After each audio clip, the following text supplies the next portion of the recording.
Welcome to my refrigerator. This is Megan Martins Hayworth, your host for Art Fridge Art History. Today we're going to be talking about Nightlife by Archibald J. Motley, Jr. Welcome back to Art Fridge Art History with Megan Martins Hayworth. This week we're going to be looking at Nightlife by Archibald J. Motley, Jr. This is our painting. Nightlife by Archibald Motley Jr., an American modernist. This is an oil and canvas painting, painted in 1943, and it measures about 3 feet by 4 feet. If you want to see it, you'll have to go to the Art Institute of Chicago. It depicts a lively scene of dancing and drinking at an African-American nightclub in Chicago. This painting is also one of his most famous works. Motley was born in New Orleans and moved with his family to Chicago's Inglewood neighborhood, where he graduated high school and would go on to attend the School of the Art Institute of Chicago. To become an artist, he studied painting during the 1910s, graduating in 1918. He was one of the first black artists admitted to the school in 1913. While he was a student, the other students at the Art Institute had basically rioted against modernism that came to the museum of the Art Institute of Chicago. And now we'll talk about this famous show that basically helped shape modernism in this country and definitely would have had an impact on Motley. Okay, so this is a scene from the Armory show. And you're looking at how it was installed in Chicago. So it had come to Chicago from New York City and would later go on to Boston. The Armory Show, as it's known today, was a collection of the best modernist art from Europe and the United States. The show, officially known as the International Exhibition of Modern Art, was America's introduction to the European avant-garde. So if you're not sure what the phrase avant-garde means, it's a French military term that basically means the front guard, or the people that go out ahead of the troops to scout. And when you use it in a sense to talk about artists, it means that these artists are out in front.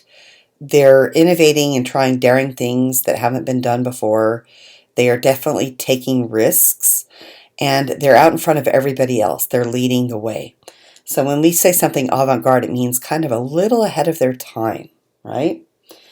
So the Armory Show featured works by famous Europeans like Pablo Picasso, Paul Gauguin, Vincent van Gogh, Constantine Brancusi, Marcel Duchamp, and more than 300 other artists.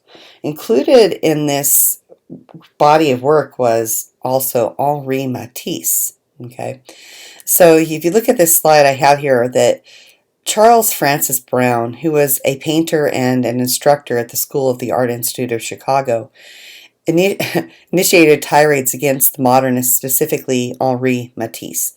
During a speech to the student audience, Brown pontificated on how Matisse's child had carelessly splattered paint on one of his father's unfinished pieces, and Brown declared, "Was the child punished? No." Matisse surveyed the work and exclaimed, "That's it?" And a new school of art was founded. The funny irony of this instructor going off on Henri Matisse is that he also had claimed that the Impressionists were, terrible painters, and of course we now know that how famous they really were. So this instructor was wrong twice. All right. So this Armory Show was really pivotal, and Henri Matisse took the brunt of the criticism in Chicago. Today, the Armory Show is considered one of the most important moments in modern art in America, especially. It was a catalyst for American artists, and Motley was there to witness the exhibit's impact on his fellow students. So after the instructor, Charles Francis Brown, went off on Matisse, the students followed suit. And on April 16, 1913, just as the exhibition was preparing to leave Chicago for Boston, the students burned copies. They had made 3 copies of 3 of Matisse's works, including his Blue Nude, which you see here, which is a famous piece by Matisse. Anyway, they made some, fake copies of Matisse's paintings and burned them. That same day, they held a mock trial of Henri Matisse who was played by a student there. He dressed up like Henri Matisse. And then a guard, they staged this whole thing. A guard armed with a rusty bayonet led out a shackled, but they had a nickname for him, Henri Herr Matisse, as they called him, in front of a crowd of displeased students, and the charges were read against Matisse. And it said, "You are charged with artistic murder, pictorial arson, artistic rapine, total degeneracy of color, criminal misuse of line, general aesthetic aberration, and contumacious abuse of title." Oh my goodness. A lot of big words in there. But anyway, they were really displeased with Matisse and his kind of avant-garde Fauvist style. Okay. And that kind of affected Motley. Motley's work was a little too modernist to fit in very comfortably amongst the more conservative work at the Institute. So when he graduated in 1918, he kept most of his modern work secret from his fellow students for several years. It wasn't long before his work started to capture the vibrant African American neighborhoods of Chicago's South Side and became associated with both the Harlem Renaissance in New York and the more local Chicago Black Renaissance. During this time, Black writers like Elaine Locke encouraged Black artists to create work that was progressive and reflected positively on Black culture. And although he is associated with the Harlem Renaissance, he never lived in Harlem. He spent his life and career in Chicago. But he is still associated with that movement. Much of Motley's work focused on the tight community of proud and vibrant people he observed in Chicago's predominantly Black Bronzeville neighborhood and celebrated jazz culture and music. His work was racially empowering, and he was not only a leading Black artist but also one of the leading modernist painters in America. In 1929, he got the Guggenheim Fellowship and studied in Paris for a year and found inspiration from the old masters of Western art. The kind of interesting thing about that is that this timeline puts him in Paris when artists like Pablo Picasso and all the modernists are working. But he didn't really interact with them. He more spent time in the museums looking at old master paintings. He used what he learned from the old masters whose paintings were hanging in the Louvre, like the Dutch Baroque painters like Rembrandt and Hals and so on, and began to paint portraits and scenes that celebrated Black people. Early on, he did many portraits, like this one of his mother he painted in 1919. And he would paint them in the style of the old masters. He focused intensely on a variety of skin tones in his subjects, some of whom were mixed race like him. He had spoken often about the skin tones he observed in old master paintings and attempted to capture the various shades of colors of skin tones of a large variety of people. He would also give them detailed labels to describe what percentage of their blood was Black. This close recording of people's appearance and documentation of their blood percentages has been problematic for a lot of people. But it does reflect his own desire to find his place in two cultures that didn't always fully accept him. As I did my research on Motley, I read many conflicting essays about his work and the complex relationship he had with his subjects. As a biracial man, it seemed he felt like an outsider in both races. He grew up in a mostly white neighborhood, but would paint about famous Black neighborhoods like Bronzeville. Many scholars who have written about him have even focused their attention on his marriage, because he had married a white woman, his high school sweetheart, Edith Carranzo. I also read about the discomfort some feel when they look at his work and see depictions that are stereotypical of his Black subjects. For instance, the infamous mammy trope. It seems that there is still a level of discomfort for many people because of the complexities of what he was trying to document about race and then racism in America.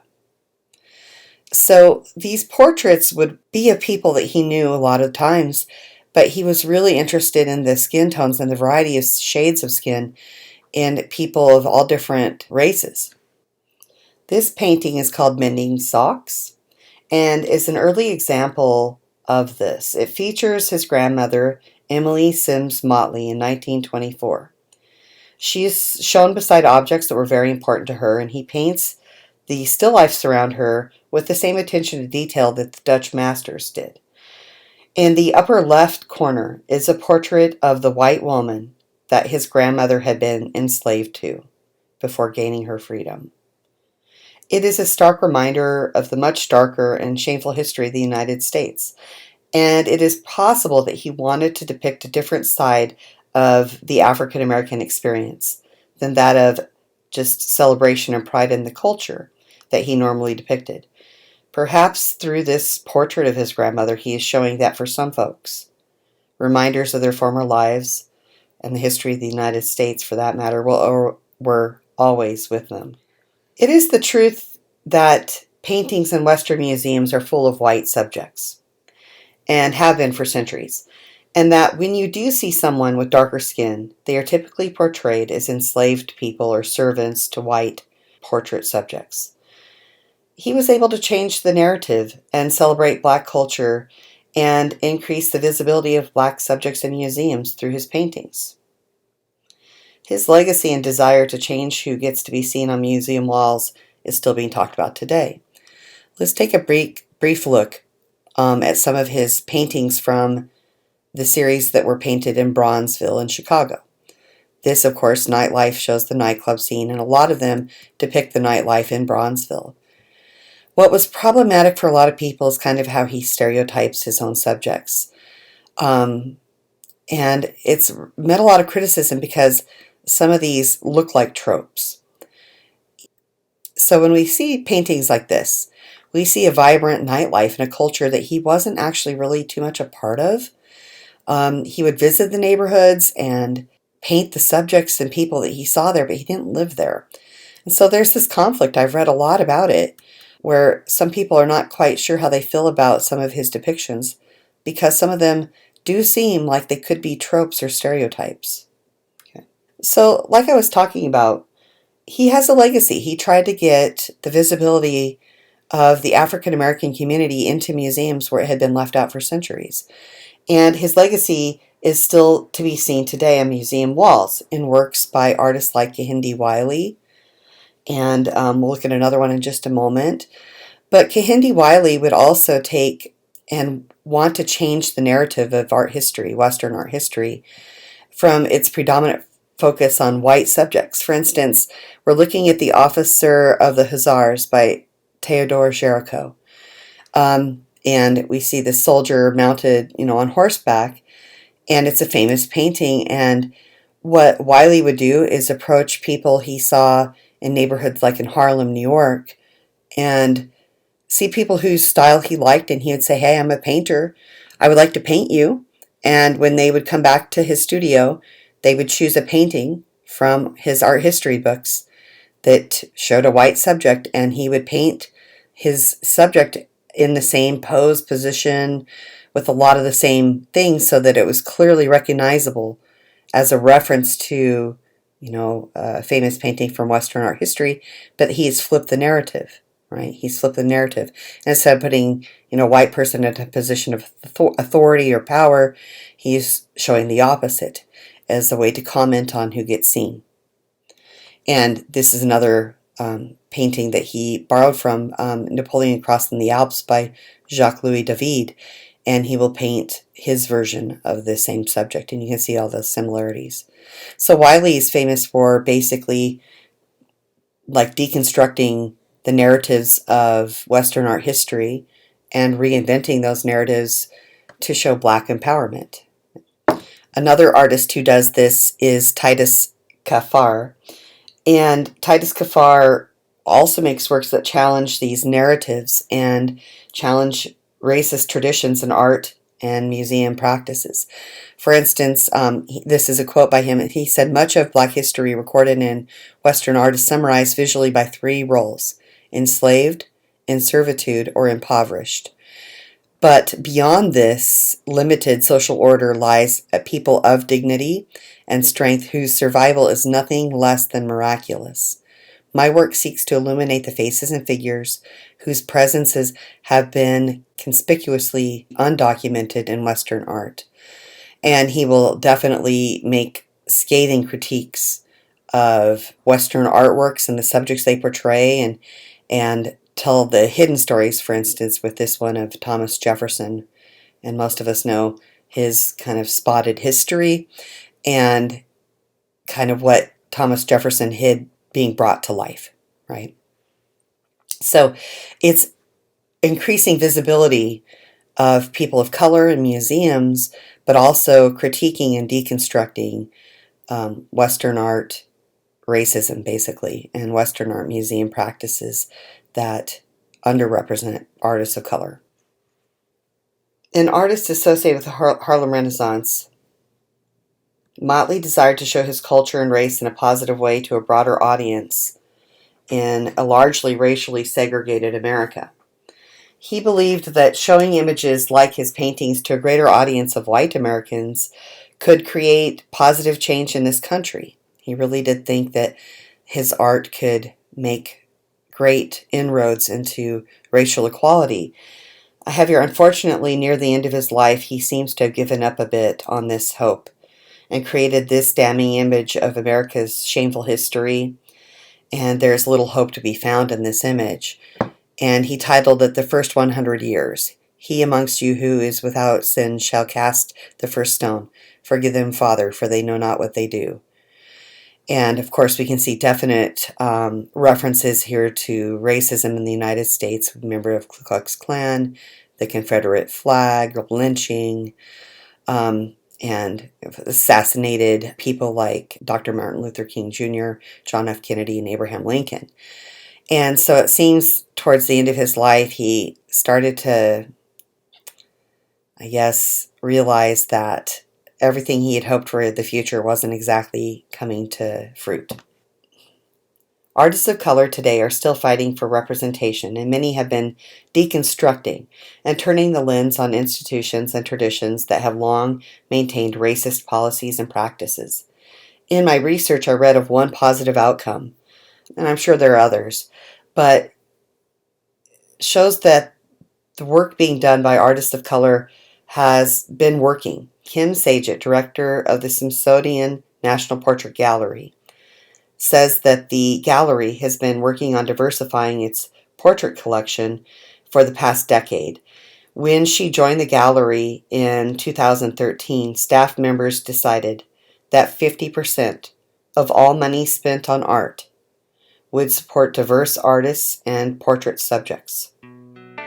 So things are already changing thanks to artists like Motley and Wiley and Kafar and many, many others. Thank you for joining me for this episode of Art Fridge Art History. If you enjoyed watching this episode, please tell your friends and hit that subscribe button. See you next time.